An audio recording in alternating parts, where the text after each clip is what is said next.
Hey there, it's Julie Tam, managing broker of LYN Realty in Houston, and welcome to Smarter Real Estate, weekly on Wednesdays. And this is part of my series, Building My Dream Home. And today we are looking at all of the electrical components pre-sheetrock or pre-drywall. Now, that sounds really dry, no pun intended. But the thing is that electricity is one of the most important parts of your home. A lot of times people overlook things like that. You get excited about selecting countertops and flooring and paint colors and lights and things like that.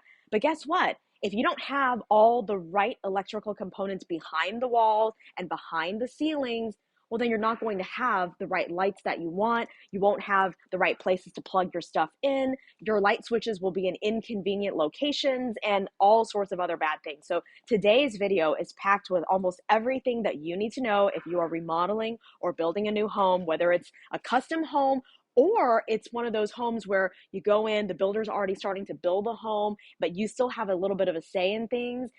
Catch it early before they put up the sheetrock so then they can still fix things more easily behind the walls. Otherwise, if they have to bust holes through sheetrock and then patch it up later, it's going to be more costly, potentially to you. And then also, it's going to take more time, possibly delaying things.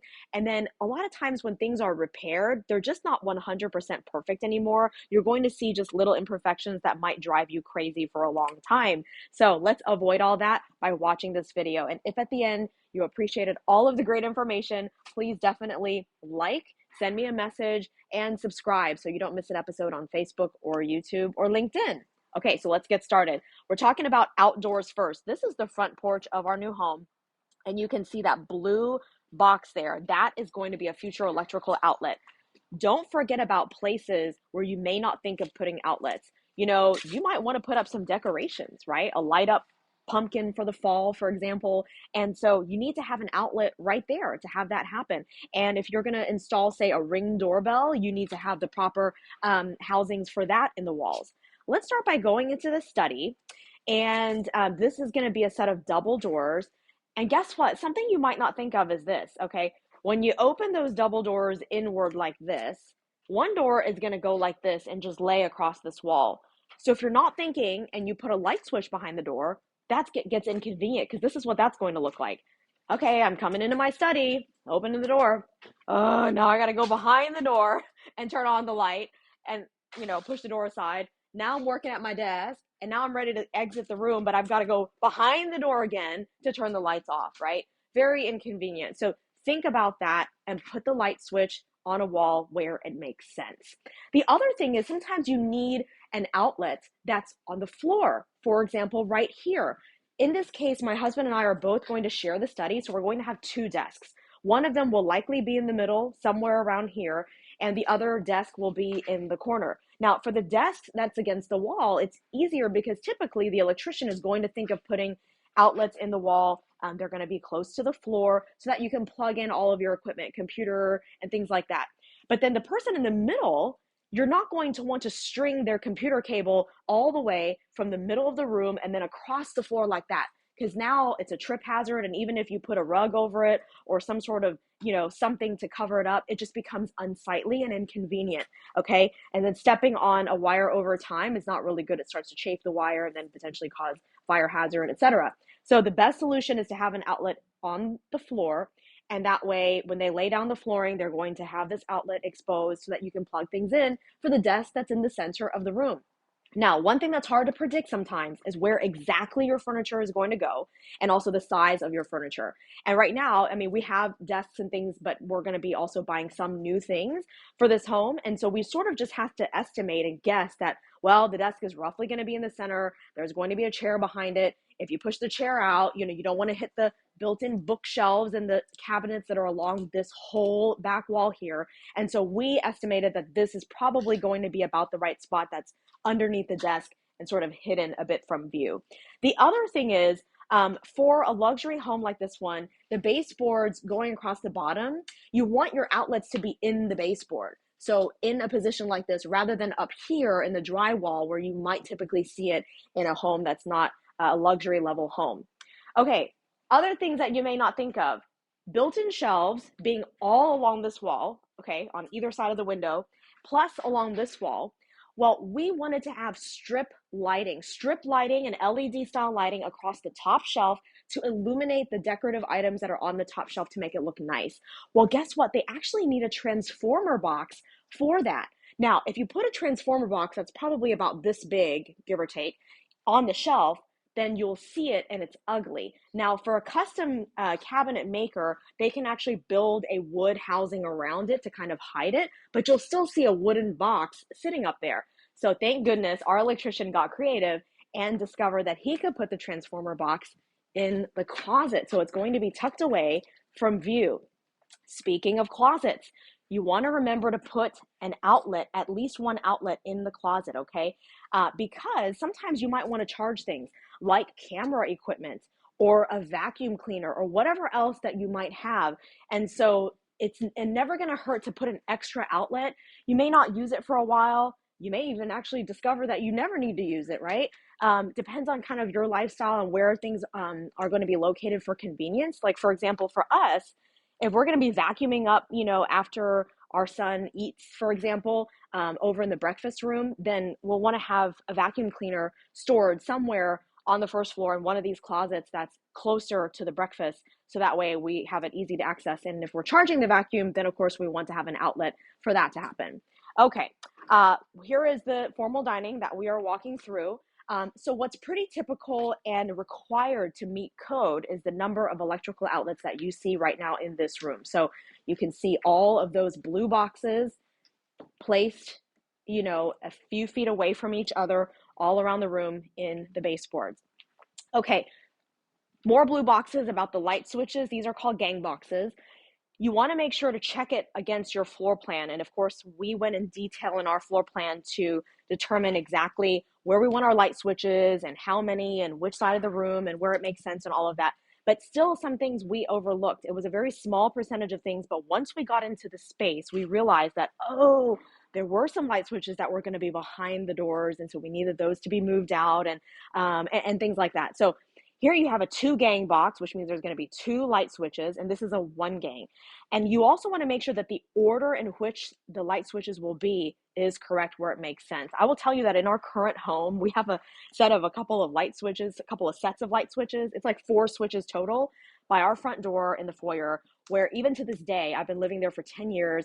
If you tested me and asked me which switch is for which light, I could not tell you. I literally have to turn them on, and sometimes it's just by trial and error before I turn on the correct lights because the order of them doesn't make sense, okay? You would think that if I have 2 light switches that this switch would turn on the light over here, this switch would turn on the light over here, that it would be whichever one is in closest proximity to whatever light is on the right or to the left, right?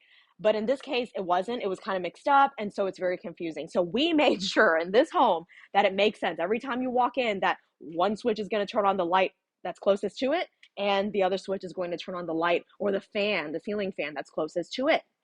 Okay, so let's pass through. This is the butler's pantry and the wet bar. And with the butler's pantry, the top cabinets are actually going to have glass fronts and glass shelves to put, nice fine china and decorative items like that. You're now looking at me through the little window at the bar, which is really fun and cool. But now that I'm seeing it, it seems like it's not really that height friendly for me. So I will not be serving you drinks probably, or maybe I will. Anyway, so what we wanted is to have, again, the LED strip lighting. We're going to have them vertically like this, okay, along the side of the beam that goes through the middle of the cabinet to illuminate all of the shelves, okay?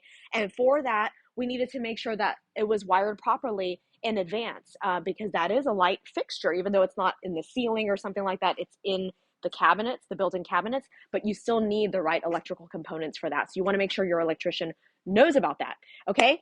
All right, let's come over here to the kitchen.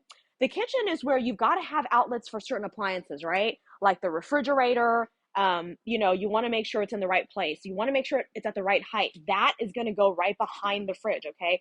If you put it too high, then people will see the outlet, then the cable from the fridge goes up. That looks really ugly. Same thing if it's, down like along the wall or something like that. You're going to see this thick, electrical cable coming out of the fridge. So we don't want that. We want it hidden behind the fridge. Other outlets that are necessary, for example, a switch to turn on the dishwasher, the disposal. You might have a light right there that you want to a switch for it to turn on. And so those are all important things. And some gang boxes are going to look a little bit different.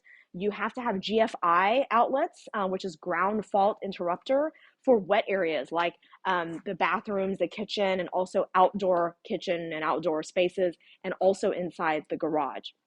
Okay, so we are going to have an island, an 11-foot island right here in the middle of the kitchen.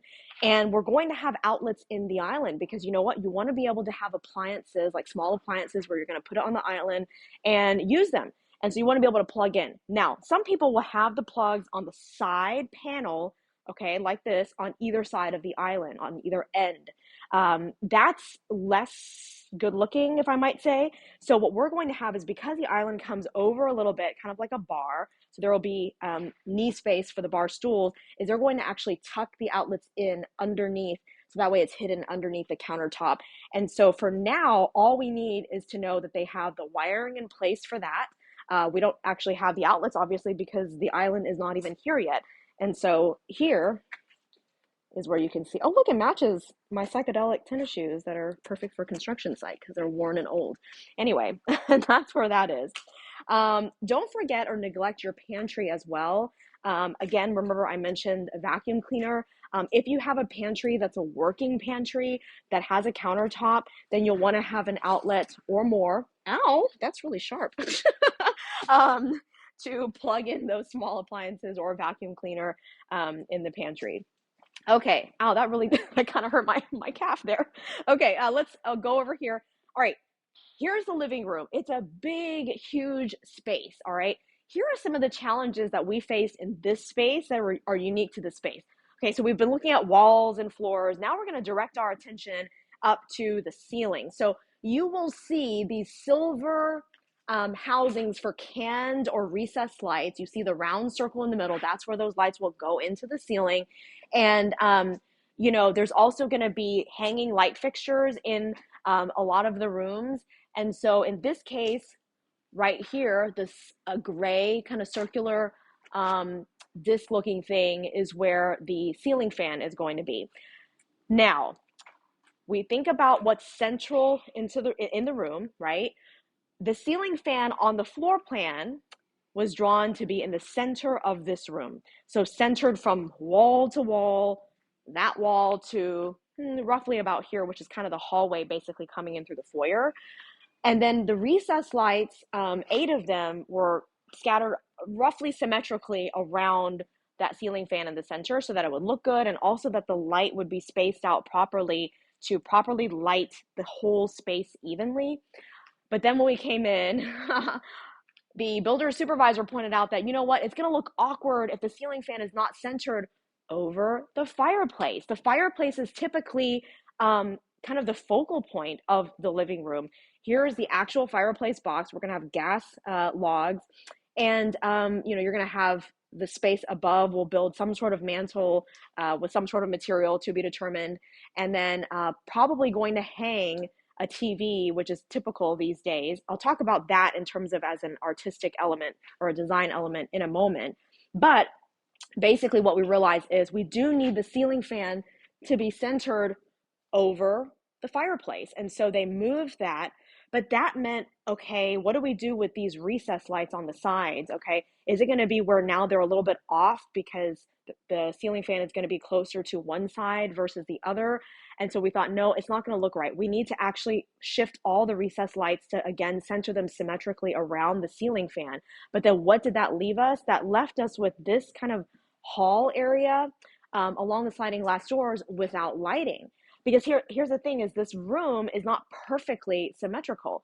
You've got the fireplace here, and then symmetrical, equal width shelves, built-in shelves, and then lower cabinets on both sides of the fireplace, okay? But because of this extra little hallway, which is needed to come from the mudroom and this alcove out here and along the sliding glass doors without walking straight through the living room, that's what throws off the symmetry in this room. So it's not perfectly symmetrical, but it works visually because people understand that, you know what, this is the living room, even though there's not a wall that cuts it off here to make it a perfectly symmetrical living room, but folks understand, and psychologically as you're looking, it makes sense that there's got to be a little bit of a hallway because there's more house over there.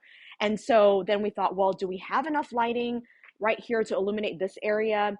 And, first of all, it's pretty unlikely that anyone's going to be standing or sitting here to read a book or do something where they need to have a lot of lighting to see. And so my husband and I at home actually measured where our current sliding glass door is in relation to the closest recessed light. What is that distance? And then what is it in this home? And is it bright enough in our current home versus this home? And we determined that it is bright enough. We don't need to add any extra lighting here. Of course, if you wanted to, you could do that, but everything added is of course an extra cost. Okay, let's visit the powder room over here to talk about what electrical outlets you might need in a bathroom, okay? And don't neglect spaces like this little alcove here. As we come in, we've got an outlet here, because what if we wanted to plug in some sort of decorative item that lights up or whatever, okay? Not even just during the holidays, but at any time, or just something that you might not think of. It doesn't cost a whole lot just to add an outlet like this. In the powder, it's good in every bathroom actually to add an outlet behind the toilet. Right here, it looks like they haven't put it in just yet. But because if you ever want to install a bidet that has any features that would require electricity, like heating or other functionality, then you'll want to have a plug. And you'll also want to have it, if it fits and if it's possible, on the side that's not visible when you walk in the door, because you don't want the unsightly cords to be on this side, which you can see, as you can tell. You want them on this side, hidden and tucked away behind the toilet. All right. And then as far as lighting, we have to think about that too, is how much light is required for a space like this and how many light switches do you need?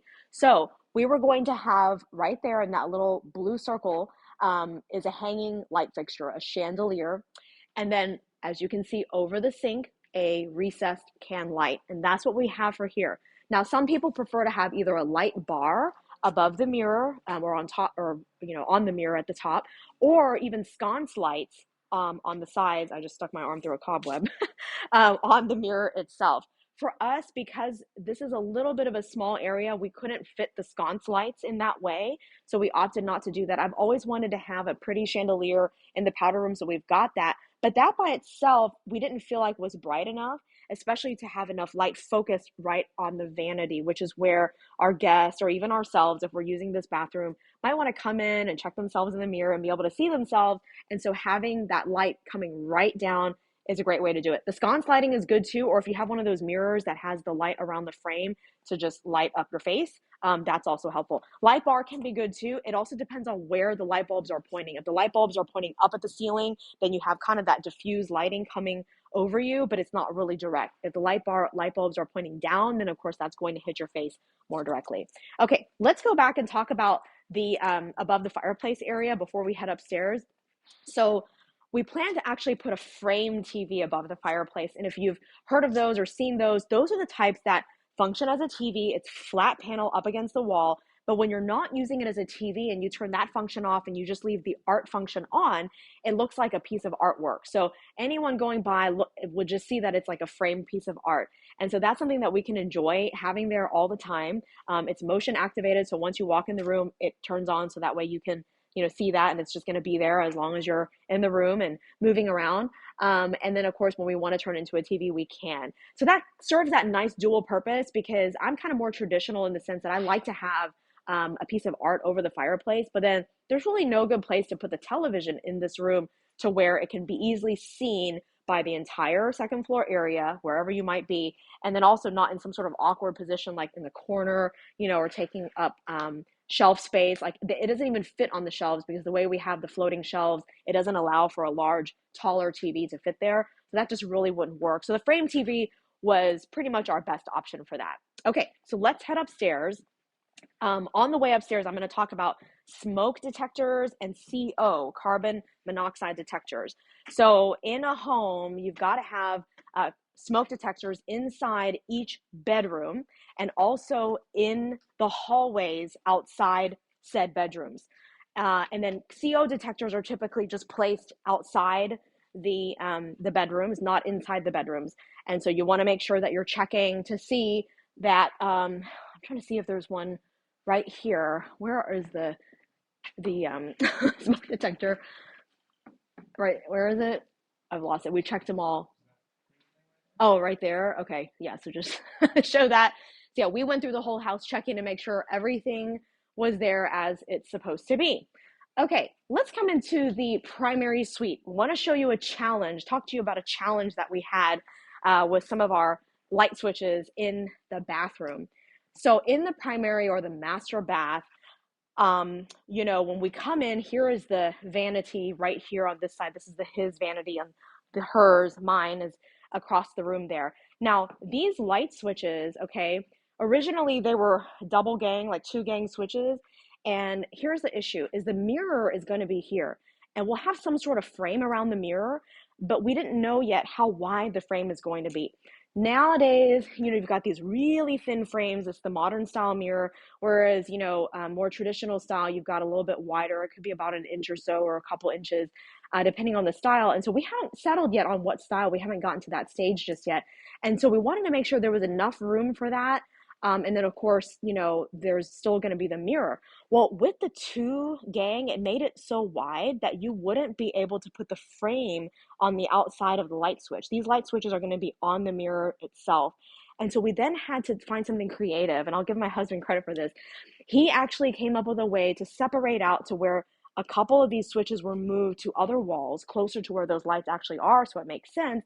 So you wouldn't have access to immediately come in and just turn them on from here. You would kind of progressively go like, oh, now I'm going to go to this part of the bathroom and I'm going to turn it on, over there. And so this allowed for these to be moved. First of all, they were originally over on this side, shifting to over here, and then now leaving enough space to put a frame around the mirror. And so that was a creative solution.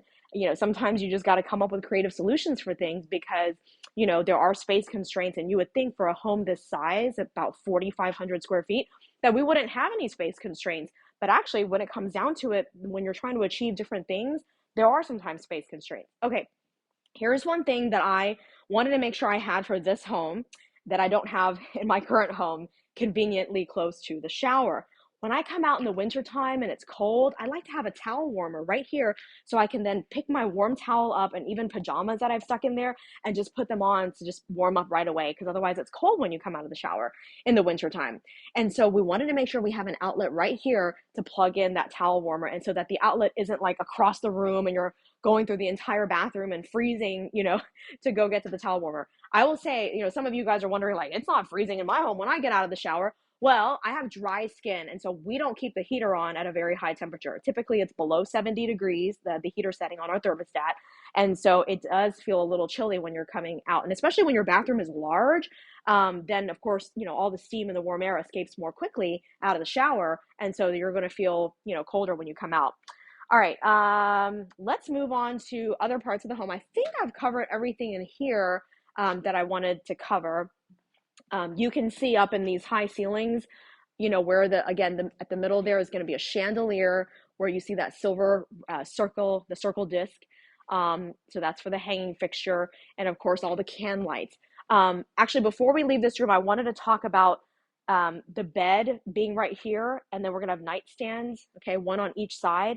We will actually have sconce lights on the wall, okay, above each nightstand, so kind of like a hotel style situation, where if we're like in bed and reading or doing whatever, then we can just have these sconce lights on. The other lights in the room could be off, and then we could just turn it off here before we, go to sleep without having to get up and all of that. So it's important to know the placement of where the light is going to go, because it needs to be at about the right height to where it sits above the nightstand, not so close to the nightstand where you can't put anything in front of it, but a little bit above it. And you also have to know the width of the bed that you're planning to put here. And so some of these things are decisions that we haven't quite made yet, right?